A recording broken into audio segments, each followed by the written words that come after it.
1870년 말 당시 강대국이었던 프로이센 왕국은 옆에 붙어있던 프랑스와 오스트리아 헝가리 제국을 연달아 전쟁에서 승리하고 1871년 1월 독일 제국의 탄생을 선포합니다. 독일 제국 탄생의 1등 공신은 프로이센의 정치인 비스마르크. 그는 천재적인 외교 감각으로 주변 강대국들을 포섭하고 유럽 대륙의 외교와 정세를 주도하였습니다. 비스마르크 외교의 핵심은 매우 간단했습니다. 독일의 우측에 위치한 강력한 군사력을 지닌 러시아와 친하게 지내고 좌측에 위치한 프랑스를 철저히 왕따시킴으로써 고립시키는 것. 이렇게 함으로써 양옆에서 전쟁이 벌어지는 것을 방지하는 완벽한 독일 중심의 외교 정책을 시행할 수 있게 됩니다. 독일 제국은 오스트리아, 이탈리아와 3국 동맹을, 오스트리아, 러시아와는 3제 동맹을 맺습니다. 다만 이 동맹에는 거대한 위험 요소가 포함되어 있었습니다. 발칸반도를 놓고 러시아와 오스트리아의 갈등이 생겼기 때문이죠. 당시 발칸반도에 있던 국가들은 러시아와 같은 슬라브족 국가이고 슬라브족 국가들끼리는 정치, 경제, 문화적으로 협력하고 뭉치자는 범슬라브주의의 일환으로 러시아는 발칸반도에 있는 국가 중 하나, 세르비아의 팽창을 지지했습니다. 그리고 반대로 오스트리아는 발칸반도로 세력을 확장하고자 했기 때문에 러시아와 대립구조를 이루게 됩니다. 즉, 러시아는 발칸반도를 보호하려고 했고 오스트리아는 발칸반도를 먹으려고 했던 것이죠. 이 두 나라 사이에서 비스마르크가 중재에 나섰고 양국을 다독이며 유럽 대륙의 세력 균형을 유지해주는 역할을 하게 됩니다. 비스마르크 단 한 사람에 의해 유지되던 유럽 대륙의 평화는 1888년 비렐름 2세가 독일 제국의 황제로 즉위하면서부터 금이 가기 시작합니다. 비렐름 2세는 비스마르크를 밀어내고 스스로 나라를 통치하였는데요. 중재자 역할을 하며 세력 균형을 맞추던 비스마르크와는 달리 매우 적극적인 팽창 정책을 실시합니다. 비스마르크의 동맹 정책을 폐기하고 러시아를 적대시하며 독일의 힘을 드러내기 시작합니다. 그렇게 비렐름 2세의 식민지 확장 정책의 위기감을 느낀 당시 제1의 패권국 영국, 그리고 독일에 의해 고립되어 있었던 프랑스와 러시아, 이 세 나라가 동맹을 맺게 되고 비렐름 2세의 적극적인 팽창 정책에 유럽 대륙의 세력 균형은 점점 무너지기 시작합니다. 그리고 다음에 발생한 사건으로 장기간 지속된 평화의 종식과 함께 끔찍한 대전쟁의 서막을 열게 되는데요. 그것은 바로 사라예보 사건입니다. 1914년 6월 28일 오스트리아 제국의 황태자 페르디난트 대공과 그의 부인 조피는 군사훈련에 참관하기 위해 보스니아 헤르체고비나의 수도 사라예보를 방문합니다. 이때 사라예보 한복판에서 한 청년이 나타나 오스트리아 황태자 부부를 총으로 쏩니다. 왜 그랬을까요?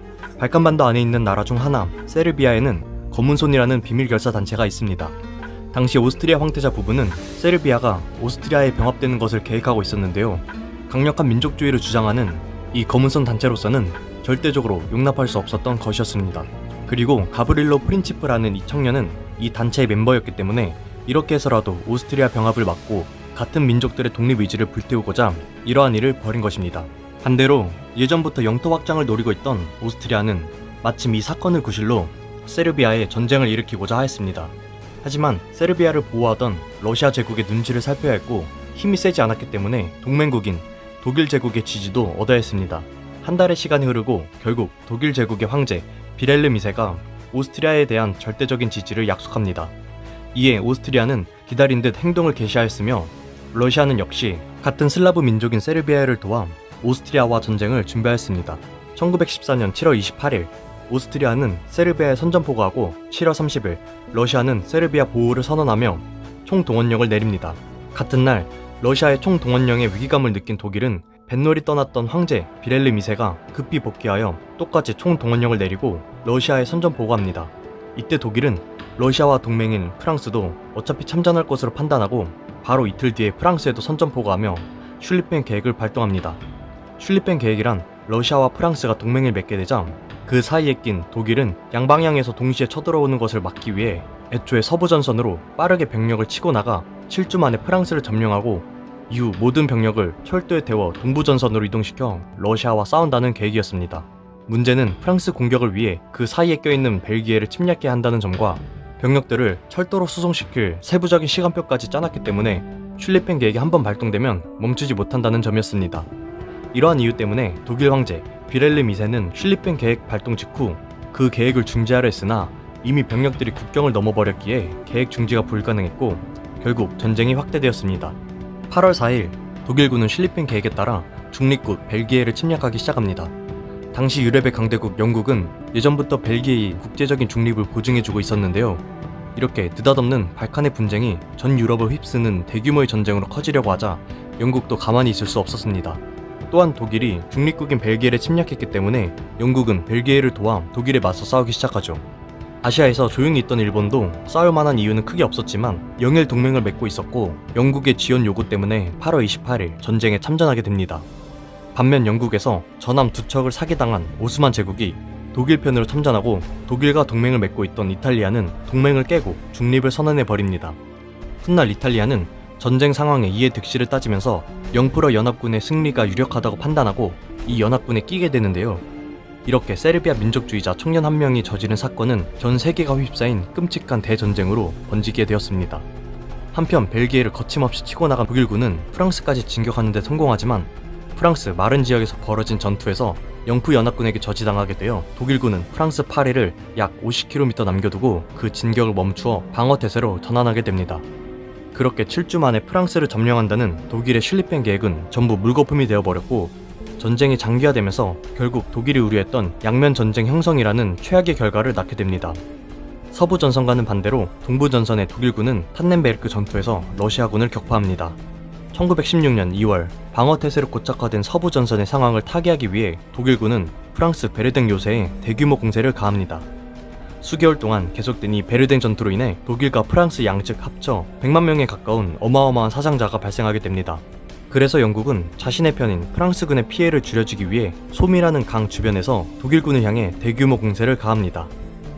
4개월 동안 치열하게 진행된 솜 전투의 결과 영프 연합군은 독일군을 밀고 12km를 전진하였지만 이 12km를 전진하는 동안 발생한 영프 연합군의 사상자는 약 60만 명에 달했습니다. 독일군 역시 솜 전투로 인해 약 50만 명에 가까운 사상자가 발생하였는데요. 이는 과학기술의 발전으로 등장한 신무기 기관총의 위력을 실감하지 못한 현장 지휘관들이 과거의 전술에서 벗어나지 못하고 병사들을 기관총 진지에 돌격시켰기 때문이죠. 또한 참호를 뚫기 위해 농기계 트랙터를 군용으로 개조한 탱크, 화학무기와 전투기, 폭격기와 같은 신무기들이 등장은 앞으로 전쟁이 훨씬 더 많은 사람들의 목숨을 앗아간다는 예고였습니다. 1916년 6월 동부전선에서는 러시아의 브루실로프라는 장군 주도하에 오스트리아군의 대규모 공격을 가하였고 이로 인해 오스트리아군은 괴멸에 가까운 엄청난 피해를 입게 되어 무너지기 일본 직전까지 오게 됩니다. 하지만 동맹국인 독일의 도움으로 간신히 버티는 데 성공하죠. 1917년 잠자코 있던 미국이 전쟁에 참전하는 계기가 발생합니다. 첫 번째 사건은 독일의 무제한 잠수함 작전입니다. 1차 세계대전 중 영국은 강력한 해군력으로 바다를 휘어잡고 타국의 해상 무역을 차단하고 있었습니다. 독일 제국은 이러한 해상 봉쇄를 뚫고 무역난을 극복하고자 무제한 잠수함 작전을 시행하였는데요. 이는 중립국을 포함하여 적이라고 판단되면 무차별적으로 공격하겠다는 것입니다. 이에 따라 미국의 선박과 미국인이 사망하는 사건이 생기죠. 두 번째 사건은 독일이 멕시코에 보낸 밀지입니다. 독일은 미국이 전쟁을 개시할 경우를 대비해 멕시코의 도움을 부탁하였는데요. 그 대가로 미국에 뺏긴 영토를 찾을 수 있게 도와준다는 내용이었습니다. 독일의 외무장관 치머만이 보낸 이 밀지의 내용이 공개되면서 전 세계가 발칵 뒤집혔으며 이 사건의 결정타로 1917년 4월 6일 미국이 1차 세계대전에 참전하게 됩니다. 한편 장기간 지속된 전쟁으로 인해 불만이 쌓일 대로 쌓인 러시아 본토에서는 혁명이 발생하였고 사회주의 정권이 들어서게 됩니다. 이때 독일에서 블라디미르 레닌이라는 한 남자를 몰래 기차에 태워 혼란에 빠진 러시아로 보냅니다. 그리고 한 달 후 레닌이 러시아에서 정권을 잡고 자신을 지원해준 독일과 정전협정을 체결함에 따라 독일은 모든 힘을 서부 전선에 집중할 수 있게 되었습니다. 1918년 잇따라 미국이 유럽 전선에 본격적으로 투입되기 시작하였고 미영프 연합군은 강력한 군사력을 끌어모아 독일과 동맹 국가들의 방어선을 서서히 붕괴하기 시작합니다. 10월 오스만 제국의 항복에 이어 11월 오스트리아 헝가리 제국이 항복합니다. 그리고 엎친 데 덮친 격으로 독일의 킬 군항에서 수병들이 반란을 일으키고 독일에서 11월 혁명이 일어납니다. 이로 인해 독일 제국의 황제 비렐름 2세가 네덜란드로 망명을 하며 제국이 붕괴되었고 독일이 결국 항복하게 되면서 4년 동안 약 4천만 명의 사상자를 낸 이 끔찍한 대전쟁이 끝이 나게 됩니다.